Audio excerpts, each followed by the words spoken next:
mulher, o cunhado e mais um, são 5. E ele conseguiu ser nomeado pelo presidente do tribunal como juiz classista. Então você fala, qual que é a representatividade que essa pessoa tem? Nenhuma. Ele estava lá preocupado em receber o salário que ele ia receber como juiz classista. Eu, quando comecei a advogar, tinha varas, não era vara, né? Junta, que eu percebia que existia um vogal depois que começava a audiência, porque era uma pessoa que ficava sentada lá na cadeira, olhando para o juiz, não falava nada, não fazia nada. Eu falei, meu Deus do céu, eu não cumprimentei o classista. Então, tínhamos situações de dúvida. Nós tínhamos classistas bons. Calma, justiça seja feita. Nós tínhamos em São Paulo juntas que funcionavam com 3 juízes. Era o juiz na mesa principal, um classista aqui, um classista lá. E eles resolvendo os problemas, e trazendo, e vinha o juiz, fazia. Tinha. Agora, tinha outro lugar que você ia nem via o que era o classista. Cadê o classista? Então, esse foi um perigo. Quando se extinguiu a figura do classista, eu acho que foi uma boa fase. Na época, eu não tenho certeza do número, tínhamos 300 juízes aposentados de carreira e 1.000 classistas aposentados. Né? Você tinha classista que era do sindicato, do uniforme para médicos. Eu falo, gente, como que é isso? Qual que é a representatividade esse homem tem? Então, eu acho isso teve que acontecer. Eu acho que se desvirtuou a figura do classista. Aí nós voltamos agora para o sindicato. O sindicato sofreu um baque muito grande agora. Por quê? Ele perdeu receita. Perdeu receita, e na hora que você perde receita, vai ser difícil, você vai ter que se virar. Eu não sei, fala assim, é positivo? Você viu que ele acabou de falar. A maior parte não é sindicalizado. Ou seja, você contribuía porque era obrigatório. Agora não é mais obrigatório. Então, você contribuindo porque era obrigatório, e mesmo assim você não fazia parte do sindicato, você não tinha nem interesse de ir. Desculpa falar, mas o professor Jair, eu fui professor em escolas particulares. Né? Cadê meu sindicato? Onde estava? Eu só sabia que ele existia quando vinha o lerite e tinha desconto. Só. Tinha alguma negociação com a faculdade? Tinha alguma discussão? Nunca vi. A sede é maravilhosa. É mármore, granito, lá perto do centro de São Paulo, da Praça da República. É lindo a dos professores. Para quê? Então, eu acho que aí a gente volta, vamos para os Estados Unidos. Ah, mas é o capitalismo. Um dos motivos dos problemas da GM foi o sindicato. Porque eles fizeram negociações com a GM de perdas que a GM não conseguiu honrar. E quem fez isso foi o sindicato. E lá o sindicato, eu sou professor, eu posso entrar no sindicato dos padeiros. Ah, mas quem que vai sentar com a indústria que eu trabalho, ou com a faculdade que eu trabalho? Os padeiros. Esse presidente do sindicato vai me representar. Então, é um livre comércio. É o melhor? Não sei. Mas era uma coisa que funciona. A briga sindical era muito importante. Eu acho que aqui no nosso Brasil, nós temos um sindicato único. Né? Então, você só tem um sindicato. Ah, eu sou professor, eu só posso entrar para aquele sindicato. E como o professor falou, na nossa região, mais ainda, você tem sindicatos que abrangem regiões, nem são cidades, são regiões. Então, essa negociação é difícil. Tem sindicatos fortes no Brasil hoje? Tem. Agora, um deles é o metalúrgico, outros bancários. São sindicatos fortes? São. Mas hoje nós estamos meio perdidos. Eu acho que o sindicato tomou uma pancada muito grande com a perda da contribuição obrigatória. Isso ele tomou. O que o sindicato vai ter que fazer? Vai ter que se reinventar. Ele vai ter que entrar para a livre concorrência. Ele vai ter que demonstrar para o empregado que vale a pena ele ser sindicalizado, que vale a pena ele entrar na empresa. E não é com o clube, não é fazer um clube, não é uma mesa de bilhar. Não, olha, eu te represento, nós vamos fazer uma greve, nós vamos brigar, nós vamos discutir. Essa é a importância do sindicato hoje. Então, ele vai ter que concorrer. Eu acho isso uma coisa interessante. Isso que ele falou, nós temos sindicato, eu lembro na época que eu dava aula em São Carlos, tinha sindicato lá dos metalúrgicos, fazia 20 anos, e o cara estava passando bastão para o filho dele. Eu falo, gente, não pode. É a mesma coisa na nossa categoria OAB. A OAB, o presidente da OAB de Ribeirão Preto está indo para a terceira reeleição. O presidente de São Paulo está indo para a terceira reeleição. Não que eles sejam ruins, eu acho que o Domingos fez um trabalho em Ribeirão Preto maravilhoso. Ele abriu a OAB e tal, mas ele está indo para a terceira vez. O Marcos da Costa está indo para a terceira vez. E, pô, tem grande chance os dois de ganharem. Apesar que tem várias chapas. Então, eu acho que tem que ter a mudança, tem que ter a discussão. Nós temos que brigar. Nós já tivemos aqui presidentes da OAB em Ribeirão que não fizeram nada. Nada, não foram reeleitos. Então, eu acho que a gente tem que ter essa liberdade, sim. Agora, voltando na reforma trabalhista, eu acho que nós temos que evoluir, né? Tenho um grupo de cozinha no WhatsApp, mandaram as vovós que faziam as massas. Elas estão sem para quem passar. Então, aí você fala assim, mas que bobagem, né? Uma massa lá na Itália, você não vai comer mais. Por quê? Porque a vovó não tem um neto, ou um filho, ou alguém que queira aprender a fazer a massa. Então, são coisas que a gente tem que tomar cuidado. Nós estamos evoluindo? Estamos perdendo algumas coisas? Estamos. Essa reforma trabalhista tem o seu perigo? Tem, claro que tem. Agora, os contratos que foram agora, por exemplo, o contrato intermitente. Mas o contrato intermitente é um perigo.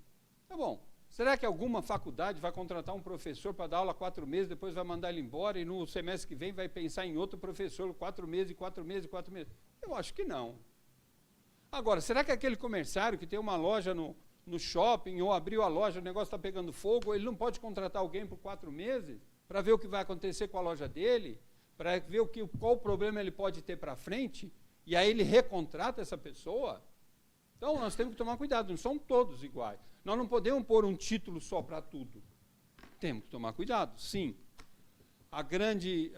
Eu não sei se vilã, mas a terceirização. A terceirização já existia no Brasil. Há muito tempo. Você pega as estradas, concessão. A concessão, para mim, é uma terceirização enorme. Você sabe que o próprio ministro Sussequinde, que foi quem fez a CLT, defendeu a Autovias num parecer maravilhoso, descrevendo as atividades de uma concessão de estrada. Maravilhoso. E defendeu e ganhou, claro, né? Quem era, né? Sussequinde não tem para ninguém, né? E a discussão, o que é a concessão de uma estrada? É um gerenciamento. Ele vai gerenciar o asfalto, vai gerenciar o pedágio, vai gerenciar a grama, vai gerenciar o socorro, e assim vai. Não é uma empresa que tem que ter empregado de todas as áreas. Você já imaginou uma concessão ter desde o cara que faz o asfalto, desde o cara que faz o socorro, o cara que cobra, o cara que corta a grama, o cara que recolhe os cavalos que estão na pista perdidos? Então, como que uma empresa vai gerenciar isso? Não, ela delega, olha, o Jair vai tomar conta do pedágio, o outro vai tomar conta do socorro, o outro vai tomar conta não sei o quê. Ele terceirizou? Se você for ver ao pé da letra, terceirizou. Por quê? Cada uma. E hoje tem algumas situações mais difíceis. Tem empresas de gerenciamento de estrada que estão criando empresas que fornecem terceirizados. Aí é o perigo. Por quê? Porque a lei permitiu que ele escolhesse o sindicato, escolhesse a categoria. Então, você pode ter um salário rebaixado. Aí eu acho que é o perigo. Então, eu tenho um gerenciamento, eu crio uma empresa que vai me prestar mão de obra. Qual que é a categoria dessa empresa? Vou pôr na que eu puder menos direito de ter. Então, isso aí é um perigo. Agora, no momento que você fala de terceirização, você fala, antes já podia terceirizar tudo.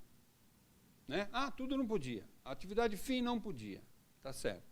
Agora, qual empresa que vai terceirizar a atividade fim e perder o controle da atividade fim? Por quê? É por isso que ela sobrevive. Então você fala assim, eu terceirizava o guarda, terceirizava a faxineira, terceirizava qual outras atividades? Agora não pode mais. Mas eu preciso ter o cara que carrega isso, o caminhão que carrega isso para lá. Posso terceirizar? Posso. Mas eu quero o cara que fabrica o chip, não sei o que, não sei o que, não sei o que.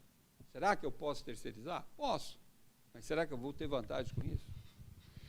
Então, no momento que você pensa na terceirização, de você tirar direitos, eu acho que está errado. Agora, a cobrança que eu venho é no sentido assim, você tem uma empresa que produz celulares.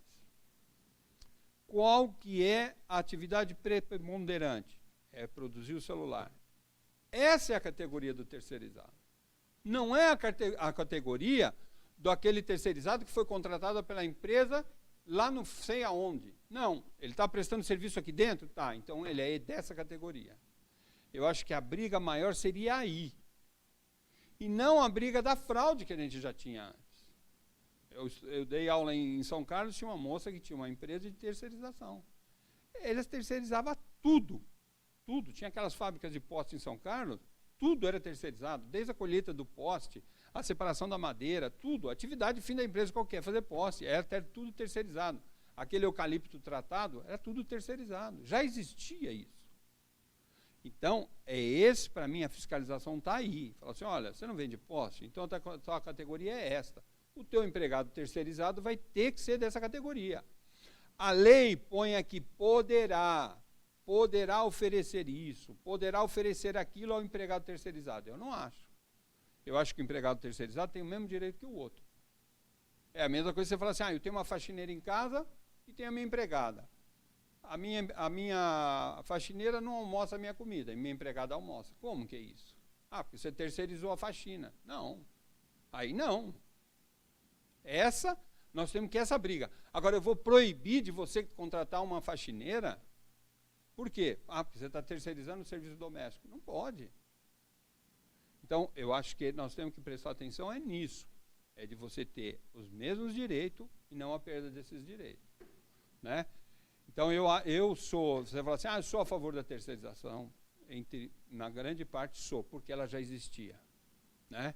É que nem a lei do autônomo. Olha, o autônomo nunca será registrado. Vai ser registrado sim, desde que ele perca a figura de ser autônomo. Eu posso contratar, eu tenho um escritório de advocacia, posso contratar um advogado autônomo? Posso. Até que ponto? Posso obrigar que ele só trabalhe para mim? Óbvio. Imagina, ele vai trabalhar no meu escritório do Jair. O Jair é meu concorrente, vai brigar comigo, vai ficar sabendo tudo que eu estou fazendo no meu escritório? Nunca. Ele tem que ser meu, trabalhar só no meu escritório. Agora, eu posso obrigar que esse empregado tenha horário, que está no meu escritório a hora que eu quiser, tenha que fazer a petição do jeito que eu quero, tenha que fazer... Opa! Aí eu estou mudando o trabalho dele. Posso fazer isso? Não. Não. Aí ele deixou de ser autônomo. Qual a autonomia que ele tem? Nenhuma. Né? Aí você anda por aí, vê os escritórios. Ninguém é autônomo. É tudo empregado. Você entra numa imobiliária. Não, o vendedor é autônomo. Só que ele faz plantão domingo. Quem que fez a escala dele? Eu. E no feriado ele vai trabalhar? Vai. Uai, mas ele não é autônomo? Mas vai. Opa, aí que está a diferença da lei. Então, porque autônomo não tem registro, não tem CLT. Aqui para você. Tem que ter registro sim, você não está exigindo dele mais do que ele pode. Autônomo é se ele viesse trabalhar o dia que ele quisesse, a hora que ele quisesse, sim, aí é autônomo. Não, mas não é, ele tem que ter horário, ele tem que ter plantão, ele tem que fazer isso, tem que fazer... Opa! No meu escritório de advocacia, posso ter autônomo? Posso. Olha, esse cliente é seu, tá? Você se vira com ele. Pronto. Ele sabe que ele vai ter que ir na audiência, ele sabe que ele vai ter que fazer a contestação, vai ter que fazer o recurso ordinário, etc. Então, ele é autônomo. Então, na terceirização, eu vejo da mesma forma. Olha, ele está trabalhando no meu escritório, tá? Eu terceirizei para ele o quê? O cliente tal. Está terceirizado? Tá. Mas ele não está no meu escritório, tá? Ele é terceirizado? É terceirizado. Mas ele vai ter qual ganho vai ser dele? Igual dos outros? Sim. As mesmas regalias? Sim. Só que ele não está na minha carteira. Né? O meu filho, que é advogado, foi recentemente contratado por um escritório grande de São Paulo para trabalhar em Nova Odessa.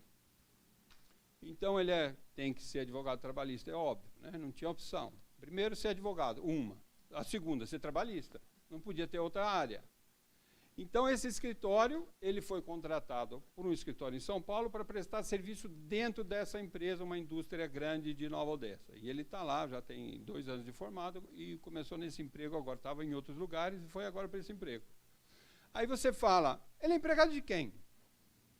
Do escritório de São Paulo ou dessa fábrica que ele está trabalhando 24 horas por dia? 24 não, 8, né? 8 horas por dia. Aí fica a pergunta, o salário dele vai ser regido pela indústria que ele está trabalhando ou pelo escritório em São Paulo? Então, esse é o problema da terceirização. O resto, terceirizar, é um mal necessário. Não tem como fugir dele. Né?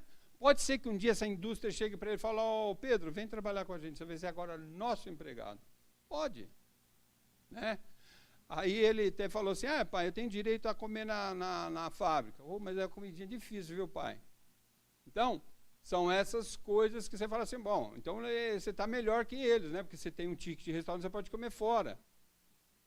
Então, são coisas que a gente tem que tomar cuidado na terceirização. Mas eu volto a falar, terceirização não tem volta, é um mal necessário. Ele foi treinado por um escritório em São Paulo para prestar serviço dentro de uma empresa. Terceirização, sim. Mas se ele não tivesse esse treinamento de advocacia que ele teve nesse escritório, talvez ele não estivesse dentro dessa empresa. E essa empresa, a terceirização, treinou, fez tal, para ele trabalhar aqui. Então, tem as suas qualidades. Nós vamos ter ao contrário? Vamos. Né? Mas eu volto a falar, eu sou a favor da terceirização. Eu sou apaixonado por ela? Não. É um mal necessário. Que nem a nossa reforma trabalhista. Foi a melhor reforma do mundo? Não. Mas foi a reforma que nós tivemos. Agora, como o doutor Jair falou, nós temos que começar a brigar ou discutir os pontos ruins para, Congresso, isso aqui está errado, isso aqui tem que ser mudado. É assim que funciona no Brasil. Então, eu acho que essa é a minha ideia, meu posicionamento. E volto, como falar o doutor Jair, o STF votou totalmente a favor da atividade fim, então pode-se terceirizar tudo. Nós já tivemos outros exemplos, aquela fábrica da Volkswagen Resende. O chassi entrava, uma punha os pneus, era a fábrica de pneus. A outra punha o motor, era a fábrica de motor. A outra montava a calceria, era a montadora do... Então, o caminhão saía pronto, ele passou por 5 fábricas, mas no mesmo lugar. E qual que é o salário de cada um? Isso é terceirização? Não sei. Era um grupo de empresas que cada lugar que o caminhão parava era uma indústria, era uma fábrica. E o caminhão saía pronto do outro lado. Então, quem que eu vou cobrar? O que põe pneu tem que ganhar mesmo que o que monta o motor? Essa é a discussão que a gente tem. Agora, dizer que a terceirização vai voltar para trás e que a terceirização não existe, não. Mas isso, o Resende já existia há muito tempo. Então, essa é a minha ideia, não sei se era isso que o professor queria, expor um pouquinho do que eu penso, do que eu falo. Obrigado.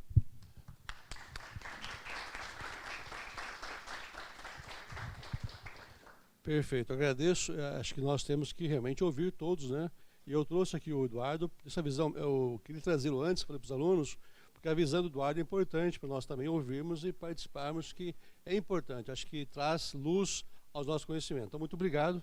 Eu estava aqui acessando o Zap aqui rapidinho. O Rodrigo mandou um abraço para você, viu? Ele falou que leu muito o seu pai, estudou muito pelo Valentim. Então, está dando aqui um abraço ao Eduardo, abraço vindo do Chile. Eu gostaria de passar a palavra ao nosso colega Leonardo, para que fizesse algumas... Leandro. Leandro é Pagrioto, aqui está Pagrioto, mas no outro lado está Pagrioto, viu? Está certinho, tá ok? Fizeram, né? Ok, vamos ouvir o Leandro, depois ouviremos também o Vinícius, algumas questões. Temos um colega aqui que é de sindicato também, né? Que sindicato que é o seu? Metalúrgicos, vamos ouvi-lo. E depois nós vamos ouvir outros colegas também, né? Aliás, se quiser vir, por favor, para a mesa, fique à vontade. Será um prazer recebê-lo. O seu nome é? Alexandre, por favor, venha até aqui. Vamos ouvi-lo também. É importante ter essas contribuições, né, de todos aqui presentes. Tem mais alguém de sindicato aqui? Alexandre, fique à vontade. Acho que nem precisa. Dá para ouvir? Não precisa, porque está sendo transmitido. Bom, boa noite a todos. Queria primeiramente agradecer o convite. Esse convite chegou lá para nós um pouco tarde, né? E o debatedor oficial lá da CUT é o Luiz Henrique. Acho que você está confundindo por isso, professor. Que é o Luiz Henrique, que é o coordenador aqui da regional, né?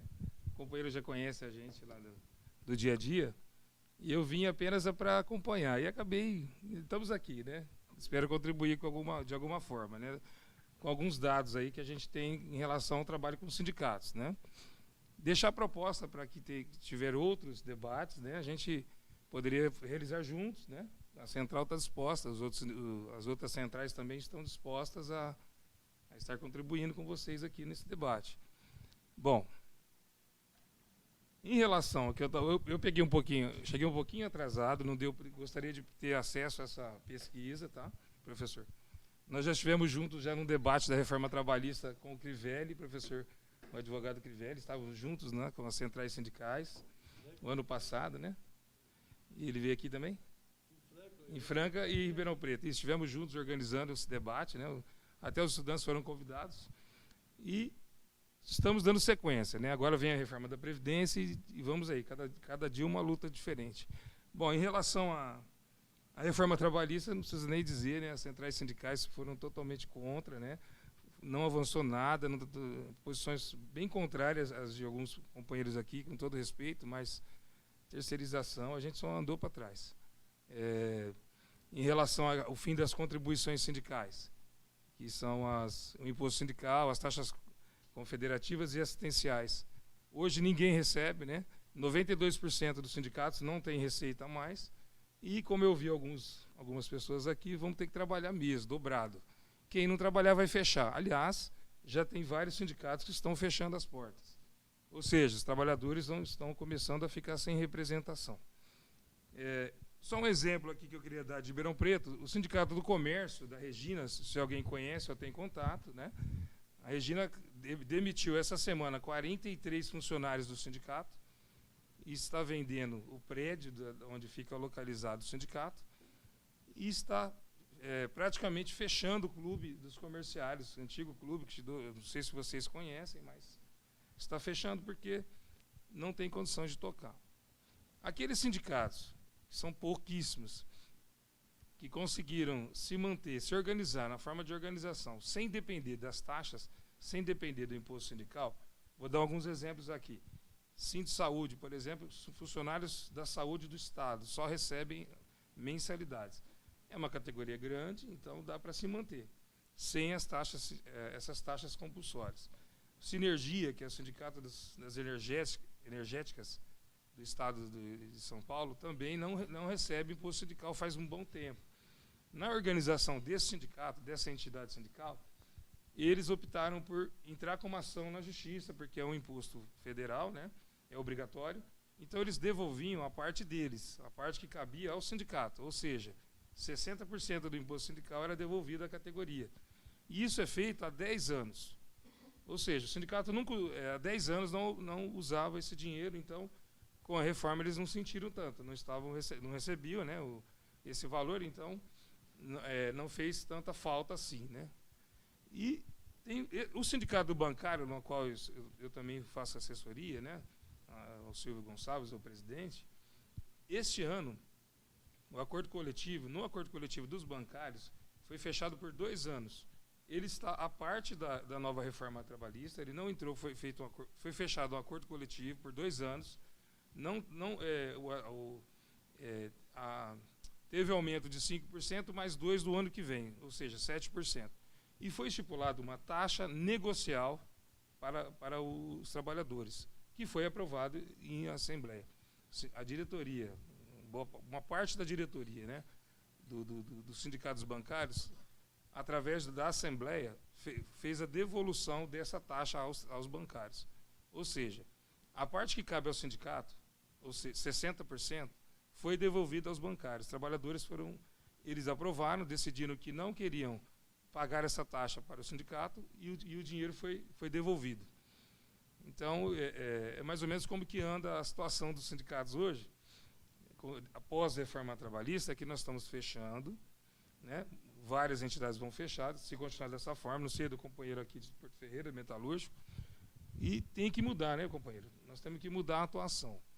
Tem algumas propostas vigentes, acho que eu posso até dar uma adiantada aqui, professor, se permitir. que nós estamos muito preocupados, porque ou você trabalha, ou você arrecada, ou você fecha. Não é fácil associar.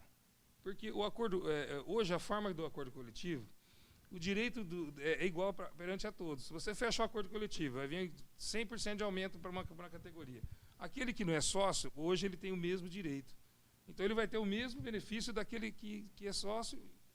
O não sócio tem o mesmo benefício de quem é sócio. Então ele faz a conta. Eu pago o sindicato todo mês, a associação, a mensalidade. Aí somando isso, no final do ano eu paguei X, e aquele que não pagou nada, ele tem os mesmos direitos.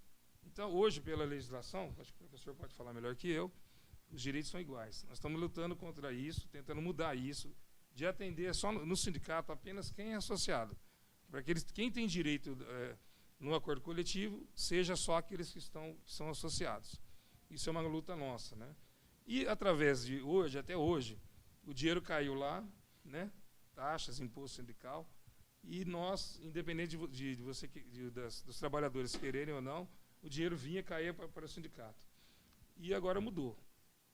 Então, uma das formas que nós estamos encontrando para poder sobreviver são através de parcerias, até porque o sindicato, eu não gostava de falar muito isso não, né? Às vezes um trabalhador ia lá na central única, né, dos trabalhadores, buscar algum sindicato, um atendimento, eles sempre cobravam a gente, como se nós, dirigentes sindicais, fôssemos prestadores de serviços, né? Quer dizer, então, que você está me contratando para me prestar um serviço. Essa era a concepção dos trabalhadores. Sendo que nós estamos lá para organizar as lutas, defender ele, né? Organizar a categoria, não prestar serviço apenas, né? E hoje, nós, pela situação, pela reforma trabalhista, nós viramos prestadores de serviço. Ou seja, ou você presta um bom serviço e atrai esse associado, né? Organiza essa categoria, ou então você fecha. Porque 92% dos sindicatos, dessa pesquisa aí, bem atual mesmo, né? 92% dos sindicatos não conseguem hoje atrair associado. Então, alguns fazem campanha de sindicalização, mas você tem que oferecer alguma coisa. E hoje, os sindicatos não estão com muita condição de oferecer, não. Então, é apenas organizar a luta mesmo, né, que não é fácil, né?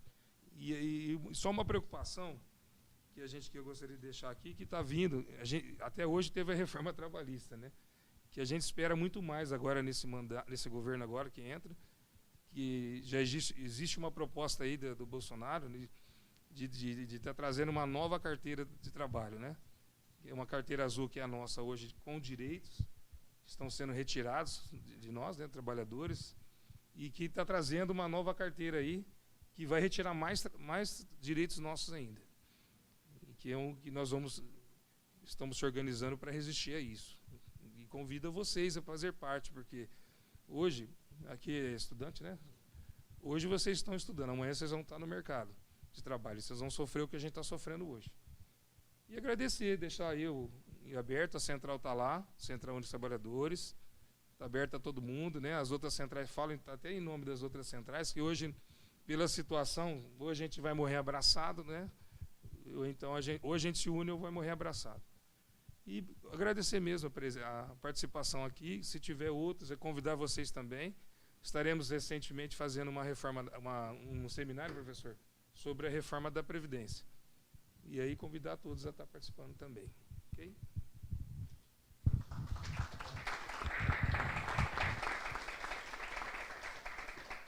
Antes de passar a palavra para o Alexandre, fazer alguns comentários importantes.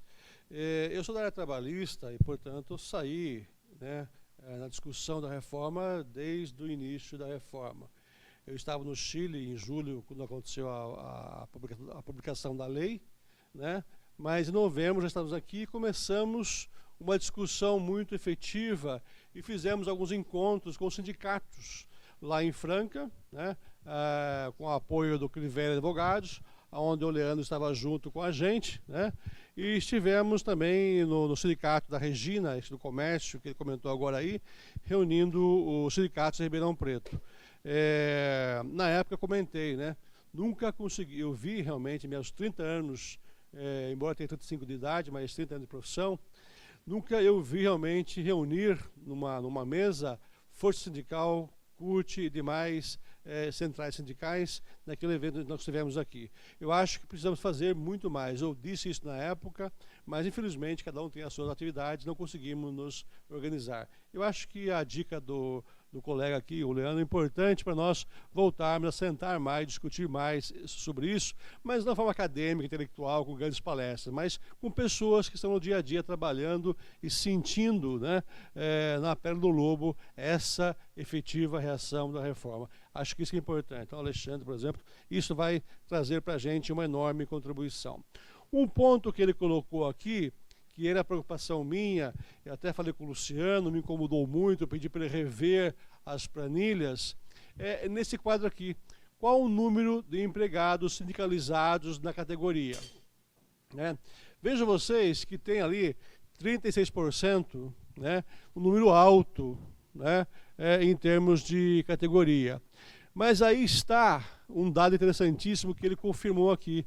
Os sindicatos, olha Luciano, que ele confirmou aqui, os sindicatos da saúde, da enfermagem, em Ribeirão Preto, na verdade, ele representa 120 municípios, né? Quase uma federação aqui, então é enorme a sindicalização deles, e eles têm realmente um perfil diferente de sócios direto, então, na verdade, isso contribuiu. Se nós tirássemos, logicamente não podemos fazer isso, porque é uma pesquisa e tem que ser fiel à resposta pesquisada. Mas se tirássemos dessa pesquisa a área da saúde, certo? Íamos perceber que o número de sindicalizados é muito baixo, é pequeno.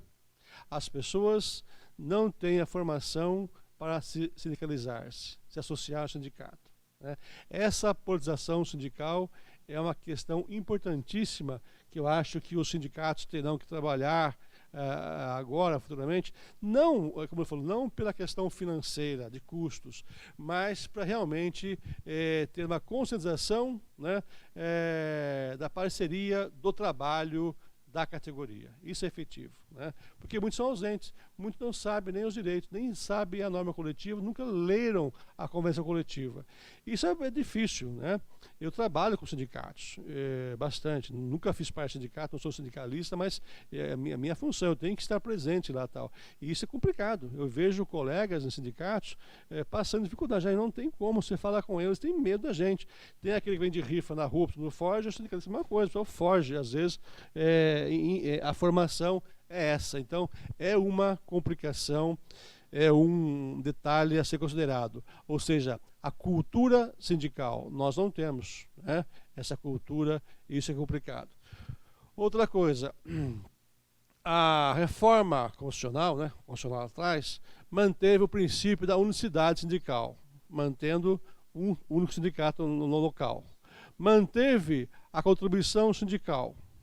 E manteve também, aliás, criou-se a obrigação dos sindicatos participarem das negociações coletivas. Agora vem a reforma, certo? E tira a contribuição sindical, certo? Mas mantém a obrigação do sindicato em trabalhar pela categoria. Realmente é algo que precisa ser repensado, de alguma forma, nesse sentido. Mas o Leandro queria fazer um adendo?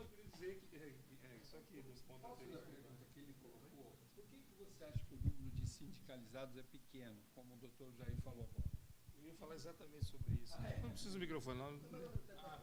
Desculpa. Eu acho que existe uma cultura sindical de que as taxas compulsórias, ou seja, você recebia as taxas sem precisar trabalhar. Não queria dizer isso, mas é pura realidade.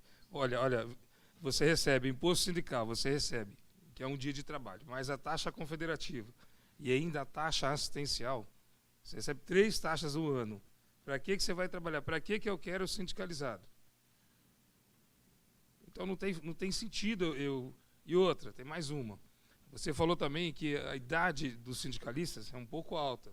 Ou seja, o cara entra lá para ser sindicalista, 20 anos de idade. Ele gosta, tem uns que chamam os sindicatos pelegos, né? Ele entra na entidade sindical e não sai mais. Vira meio de vida mesmo para alguns. Tem sindicalistas que lutam, né? Mas tem uns que não, que estão lá há muito tempo. Então, o presidente do sindicato da Federação do Comércio, Ele está no cargo há 50 anos. 50 anos ele é o presidente do sindicato, presidente da Federação do Comércio de Brasília. E outros exemplos mais aqui em Ribeirão, que eu não vou citar nomes, nem é adequado. Então, respondendo ao que o professor está dizendo, é que recebia a taxa, não precisava de trabalhar por isso. Aí é fácil. E outra coisa, o sindicato, cada sindicato tem um estatuto que rege suas obrigações e deveres, né? E lá, nesse estatuto, inclusive, rege a eleição do sindicato. Quanto os associados, você vai montar uma chapa hoje, você vai montar uma chapa de oposição a um sindicato. Né? Não vou citar nomes aqui, mas é muito difícil você conseguir montar uma chapa. Ou a empresa, se for privado, a empresa demite, ou você não consegue nem se associar, porque não há interesse. O dinheiro já caía, né? O dinheiro já caía na conta, então, para que eu vou associar o professor para o professor amanhã montar uma oposição contra mim?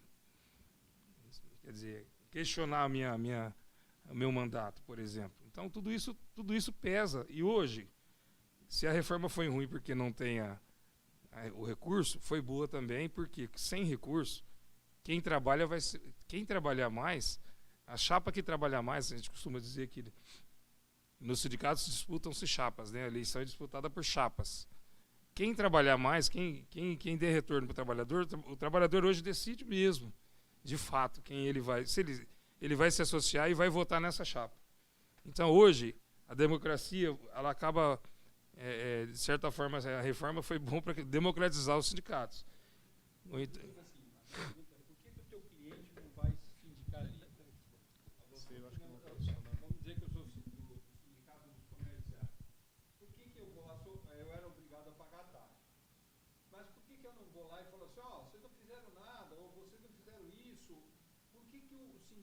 Não atraía o cliente, que para mim era um empregado sindicalizado, para vir no sindicato e ver o que o sindicato faz, e o que o sindicato ajuda.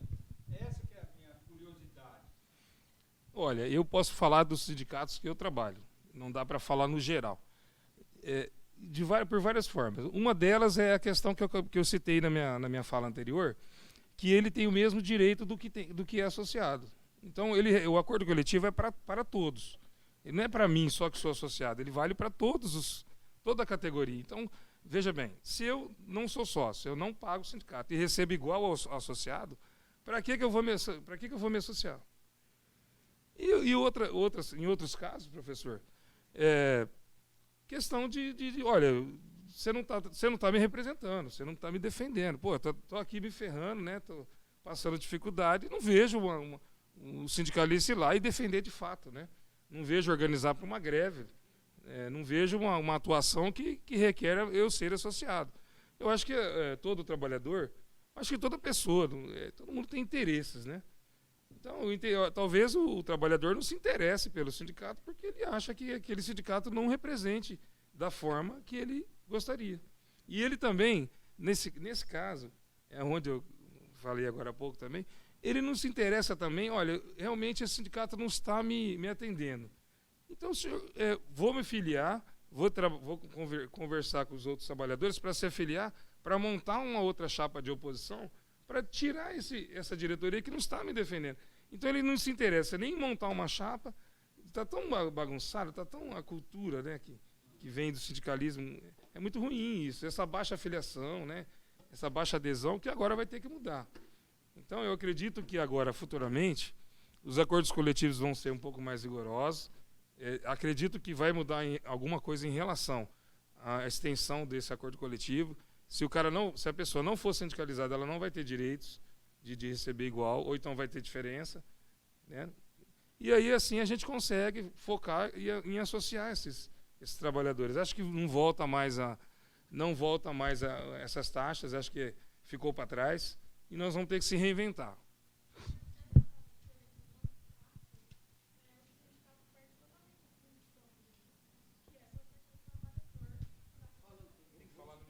Posso só pedir para repetir a pergunta que a gente está retransmitindo para o Chile aqui? Eu falei assim, que se você tiver essa diferenciação de taxa, isso nada mais é do que perder a função do sindicato. É você selecionar quem paga e quem não paga, você simplesmente acabou com a função do sindicato, que é proteger a categoria. Seja ela, se ela tá, tipo, se o trabalhador está pagando ou não. Acho que é mais ou menos isso. Alguma outra pergunta? Só mais uma pergunta.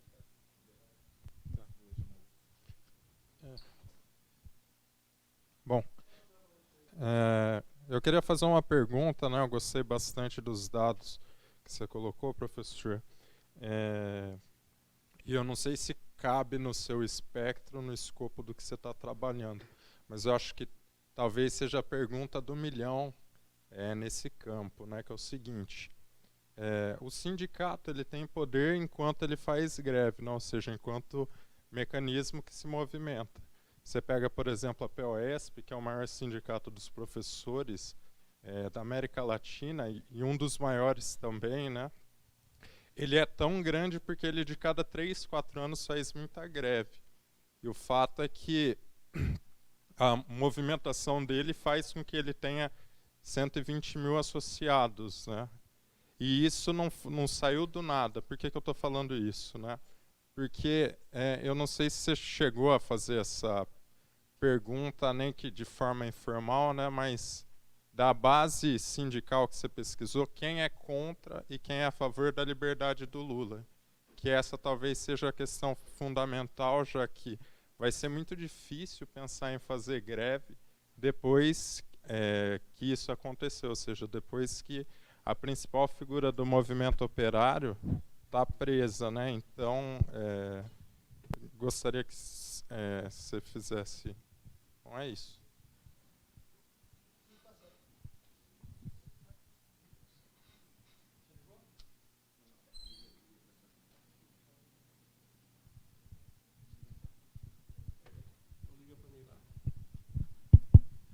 Eu gostaria inicialmente, antes de passar a palavra para o Alexandre, está gostoso, né? Estou gostando da participação aqui, é um debate interessante. Agradecer as falas do Leandro, ele deu uma aula interessante para a gente, porque ele acabou ratificando algumas falas minhas em sala de aula. Eu fiz um trabalho com os alunos, coloquei minha posição isenta enquanto professor, por não colocar questões, logicamente, tendenciosas, por ser o mais isento possível, né, embora a gente tenha as nossas convicções, porque é o meu dever pedagógico de colocar as informações de uma forma realmente imparcial. E hoje as falas do Leandro aqui confirmou muitas das minhas falas, até os alunos aqui realmente, né, nós até rimos junto aqui, porque realmente é uns detalhes que as pesquisas nos apontam e nos confirmam alguns detalhes. Então o Leandro aqui hoje veio aqui endossar as minhas falas. Fiquei muito feliz, viu?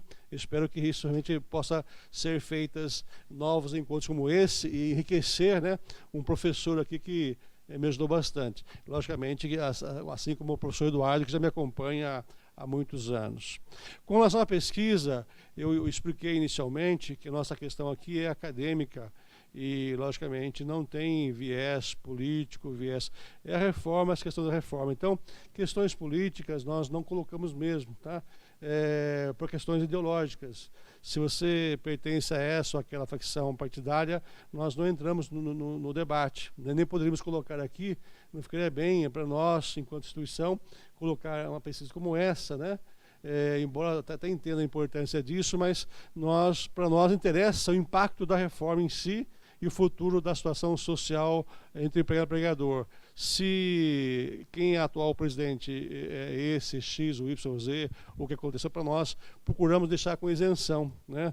Nós estamos com medo, coração apertado, mas procuramos não tocar em questões como essa, né?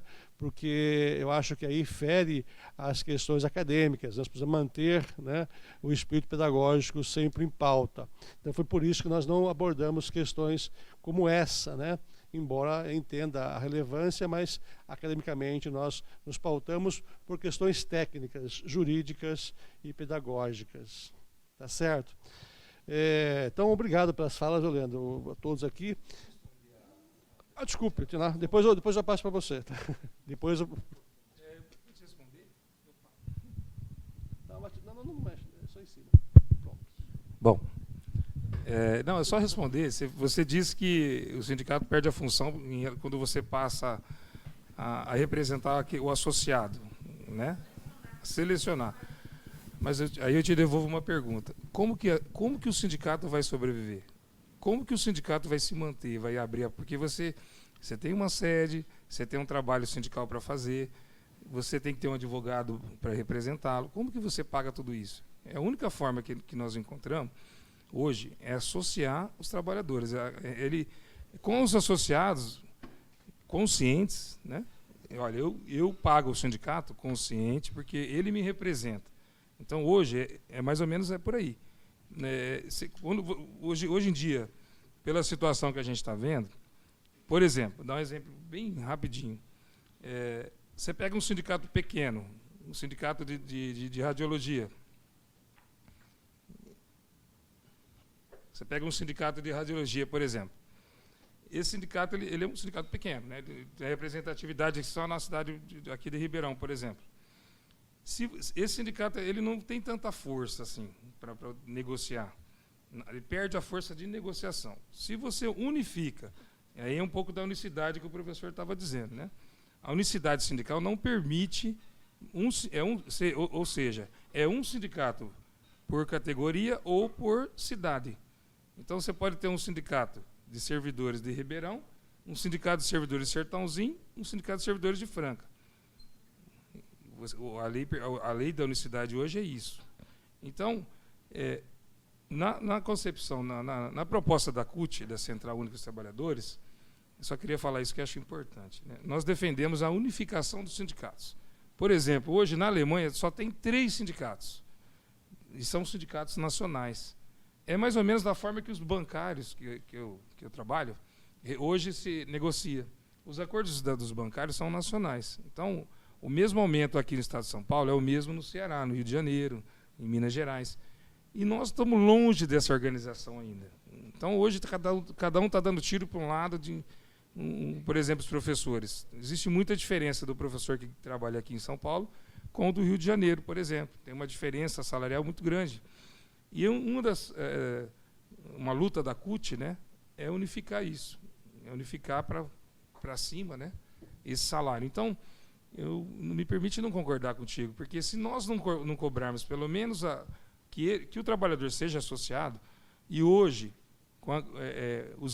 se o patrão for usar a reforma, que o professor disse que a reforma ainda não teve o efeito ainda, os patrões não usaram ainda a reforma ainda a favor deles, porque eles podem, vou te dar um exemplo, esse mesmo sindicato de técnico de radiologia, ele pode formar uma comissão dentro da base dele, e ele fecha acordo com essa comissão, e ele fala ao sindicato, todo mundo, se quiser trabalhar na minha empresa, vocês vão desfiliar do sindicato e vão fechar acordo através dessa comissão que eu vou montar.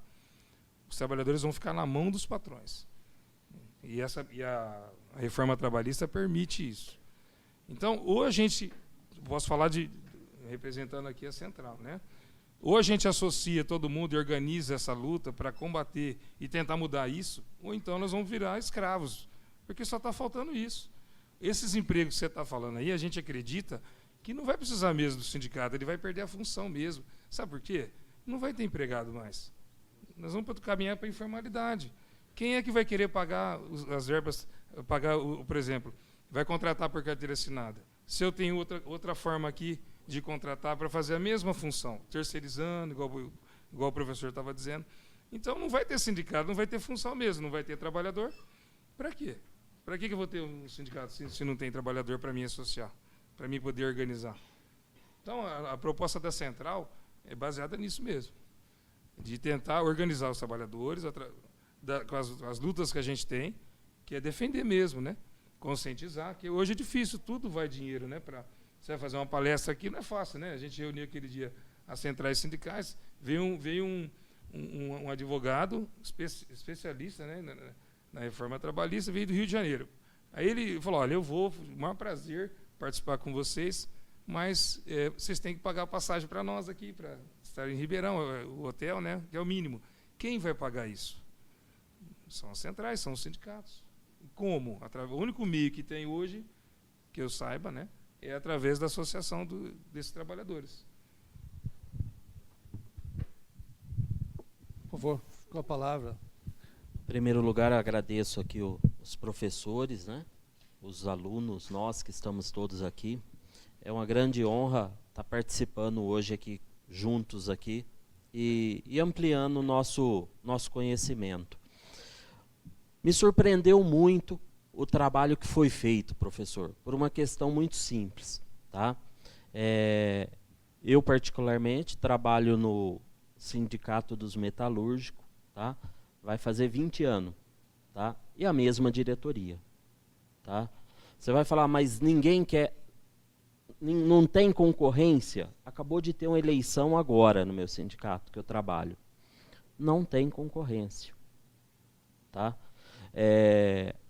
O que acontece? Hoje nós estamos passando por um momento de mudança.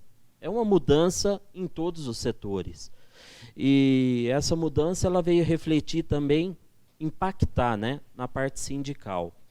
Antigamente, foi falado aqui, por que já nós não saímos procurar sindicalizar as pessoas? Por que a gente não lutou? Não precisava. Essa é a realidade. O sistema anterior, nosso, nos fazia... Primeiro que a convenção coletiva de trabalho hoje, ela é verticalizada. Nós, sindicato aqui, o sindicato do doutor, temos um poder de negociação muito pequeno.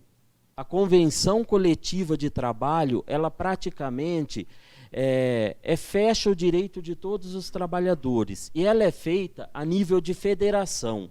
Federação é nível estadual. Tá? Então, o sindicato ele tinha um rendimento dele. Uma parte ia para a federação. Os acordos eram fechados. E eu vou falar, gente, de verdade, embora exista algum sindicato que realmente envergonha a categoria, como existe alunos aqui que envergonham a categoria, tem professores que envergonham a categoria, mas eu vou falar para vocês, eu trabalho no jurídico, e assim, ó, o que nós fazemos para aquelas pessoas que às vezes entra desamparado, a parte social, aquela pessoa que está destruída, ele foi roubado, ele foi achincalhado, ele não tem nem dignidade às vezes. Tá? E desde essa pessoa simples até aquelas brigas nossa mais complexas, ações que entram, vamos falar assim, ó, as ações coletivas, as ações que você defende, uma insalubridade a nível da sua categoria, não pode ser não é uma ação barata. Vocês fizeram o levantamento, vocês sabem. Vamos contratar um perito para fazer um levantamento ergonômico numa empresa. Vamos contratar um perito para fazer um levantamento de um laudo pericial de insalubridade, de periculosidade. Vamos montar uma ação. Tudo isso é um custo altíssimo. E quando você está fazendo por categoria, obrigatoriamente, você tem que contratar um assistente, você tem que fazer uma briga de igual para igual com o teu patrão, com o patrão do funcionário. Às vezes aquele patrão é uma multinacional, ele tem recurso ali quase que limitado para uma briga para vencer a categoria dos funcionários. E o funcionário ali, às vezes ele não tem noção do trabalho que está sendo desenvolvendo em prol dele. Tá? Então, tudo isso é um custo altíssimo, é desumano, é desigual. Essa é a realidade. Quando você entra com uma ação representando uma categoria, a ação vai parar no TST. Não adianta. Você pega colegas de altíssimo nível, os doutores estão aqui, sabem, eles brigam com você de uma forma quase que desumana. Essa é a realidade. Tá? Então, se você não tiver um amparo jurídico, se você não puder contratar um parecer de um especialista técnico, porque o patrão contrata. Tá? Então, se você não tem essa equiparação numa luta, tá? O funcionário começa a ficar vilipendiado, ele começa a ficar abandonado. Eu estou falando juridicamente. Agora, vocês imaginam dentro da fábrica. Vocês não têm ideia do que acontece no fundo do quintal, onde que às vezes nem CNPJ tem, mas lá dentro tem um funcionário trabalhando a nível quase de escravidão. Essa é a realidade. Então, antigamente nós tínhamos muito dinheiro. É a realidade. Nós tínhamos condições de... Eu já fiz ações caríssimas, já contratei assistente técnico de altíssimo nível, já pegava perito para ir lá, que você ficava até assim, encantado com o trabalho das pessoas, dava gosto. Tá? Hoje, nós não temos mais essa condição. Eu não conseguiria fazer o trabalho que eu fiz em outras épocas. Essa é a realidade. Aí você fala assim, mas por que vocês não fizeram uma sindicalização? Não era necessário. Porque o valor que entrava era um valor alto, mas você atendia a categoria inteira, respondendo a pergunta da colega. É a categoria toda. Aquele cara que nem carteira registrada tinha, aquele cara que não sabia nem que sindicato que era, que caiu de paraquedas ali. A minha categoria dos metalúrgicos, eles falam peão de trecho, tá? São aqueles funcionários que trabalham fazendo ponte, sordando, amarrando, numas casas de tábua, que não tem casa que... tem galinheiro que é mais chique do que aquilo. Tá? Então, como que você fiscaliza isso? Como que você vai fazer esse trabalho nesses termos? É muito complexo. Nós, tá, temos muita dificuldade por conta disso. E nunca corremos atrás de associado. Como que eu vou associar um peão de trecho? O cara está aqui essa semana que vem ele mudou para 500 quilômetros para frente, 1000 quilômetros para frente, eles são nômade. Temos empresa metalúrgica, siderúrgica, essa sim, essa tem como você fazer um trabalho, você conscientizar. Mas alguns, eles não têm nem noção do que é o sindicato, eles não sabem nem para que é sindicalização. Nós estamos aqui hoje na USP, uma das maiores faculdades, mas eu estou falando daquele que não tem 4º ano de grupo fundamental. O cara que é analfabeto, você pega a carteira dele e tem o dedão. Isso existe ainda. E, a partir do momento que você pega e passa a sobreviver numa situação que estávamos antes, eu não precisava ficar brigando por isso, porque eu tinha um valor, tá, que me dava condições de me manter. Agora, nós estamos vivendo uma época de mudança, e uma mudança radical, inclusive nos direitos sociais, que é o direito trabalhista. Qual que é a tendência agora com a mudança? Desculpa, a tendência agora, a convenção coletiva de trabalho, ela vai existir, sempre vai continuar existindo. Tá? Só que com a reforma, houve uma coisa muito boa, que antes o sindicato não podia. O sindicato tinha muito poder, muito pouco poder de negociação. Eu, sindicato, tá? Aqui do interior do estado de São Paulo, você ia fazer uma negociação com uma empresa, pode ser uma negociação aparentemente bonita. Depois chegava o Ministério Público e falava, ó, isso aqui você não pode tirar, isso você não pode fazer, se você fizer isso, você vai assinar um TAC aqui, senão vou entrar com ação civil pública, esse direito não pode ser afastado, isso não pode ser feito. Ou seja, vou ser franco, alguns acordos, você como sindicato, entidade, você ficava coagido, com medo de fazer o acordo. Acordo coletivo compensa fechar na convenção coletiva, porque no acordo você era fiscalizado, você era... eles vinham para cima do sindicato, por que você pôs essa cláusula? Qual que é o benefício que você está dando e que está sendo tirado? Hoje, a convenção coletiva, ela vai ser, com o tempo, minguada. Vai ser diminuído direitos de convenção coletiva. Por quê? Porque se o sindicato não fizer, a federação não fizer, a confederação não fechar o acordo, o Ministério Público vai lá e ratifica um acordo qualquer e está válido. Não fica sem convenção coletiva. A tendência agora é começar a tirar essa verticalização. Convenção coletiva, ela vai ter só os direitos básicos. A tendência agora é que, com a mudança, devolveu ao sindicato um poder de negociação maior. Hoje você tem condição de sentar com uma empresa e fazer uma negociação de alguns direitos que antes você não poderia de forma alguma questionar. Você não podia transigir. Hoje você tem uma liberdade maior. Tá? E essa liberdade ele vai acabar trazendo o que para os trabalhadores? Essa reorganização, porque eles vão começar a trabalhar mais na base deles. Eles não vão ficar dependendo da federação, de confederação e de convenção coletiva.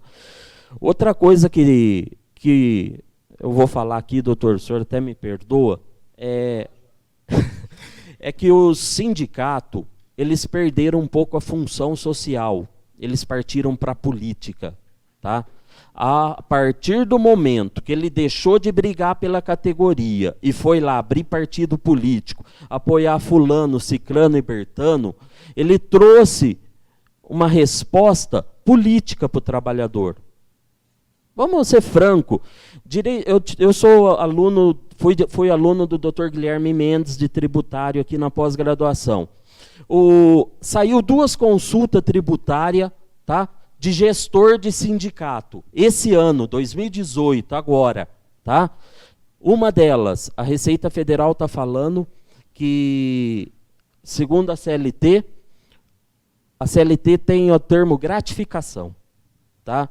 O gestor, aquele que trabalha no sindicato, ele tem que ganhar igual à convenção coletiva. Tá? Quem ganha mais vai começar a ser tributado e o sindicato corre risco de perder até a imunidade, porque ele sairia fora das questões de imunidade.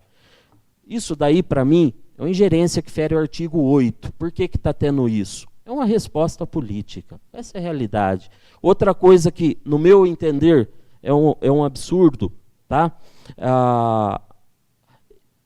Vai começar uma caça às bruxas a todos esses sindicatos. Essa é a realidade, doutor.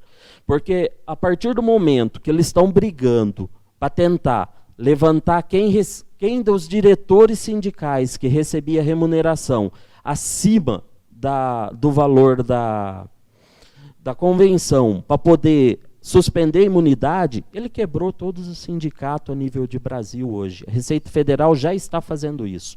Tem 2 consultas e eu participei de uma reunião na Força Sindical, no Palácio dos Trabalhadores, que foi tratada exatamente disso. Tá? Hoje já está sendo feito medidas para praticamente dizimar totalmente o sindicato.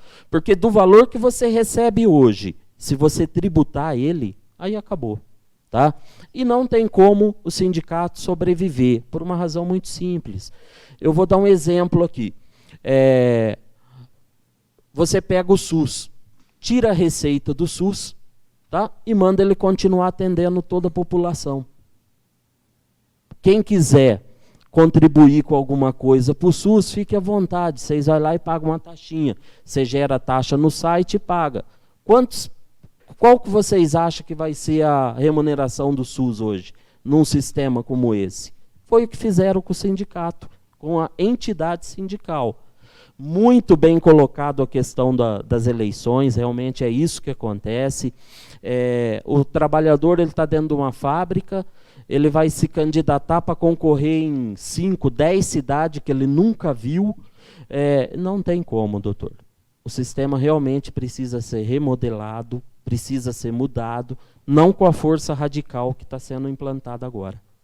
Respondendo o que ele falou da comissão, a discussão que eu não estava com o professor Jair agora, que o sindicato você pode criar uma comissão na fábrica e resolvê-la dentro da fábrica.